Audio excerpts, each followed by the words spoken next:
सांगली बसस्थानकात चोरट्यांचा धुमाकूळ, सीसीटीव्ही असूनही प्रवाशांची लूट सुरूच, पोलिसांच्या कार्यक्षमतेवर प्रश्नचिन्ह. सांगली मध्यवर्ती बसस्थानक परिसरात चोरट्यांनी अक्षरशः धुमाकूळ घातल्याची चर्चा असून प्रवाशांच्या सुरक्षेचा गंभीर प्रश्न निर्माण झालेला आहे.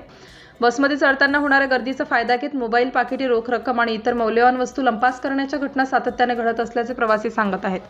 वाढत्या चोरीच्या प्रकारांमुळे प्रवाशांमध्ये भीतीचे वातावरण निर्माण झाले आहे. बसस्थानक परिसरात लाखो रुपयांचा खर्च करून सीसीटीव्ही कॅमेरे बसवण्यात आले असले तरी चोरीच्या घटनांवर प्रभावी नियंत्रण नसल्याची तीव्र नाराजी व्यक्त होत आहे. चोरी झाल्यानंतर तक्रार करूनही आरोपींचा माग लागत नसल्याने सीसीटीव्ही यंत्रणा केवळ नावालाच असल्याची टीका नागरिकांकडून केली जात आहे.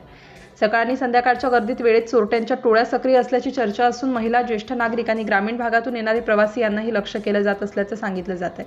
त्यामुळे प्रवाशांमध्ये असुरक्षिततेची भावना वाढीस लागली आहे. या पार्श्वभूमीवर बसस्थानक परिसरात कायमस्वरूपी पोलीस बंदोबस्त, साध्या वेशातील पोलिसांची नियुक्ती, सीसीटीव्ही नियंत्रण कक्षाचे प्रभावी निरीक्षण आणि संशयितांवर तातडीने कठोर कारवाई करण्याची मागणी नागरिक व प्रवाशांकडून जोर धरू लागली.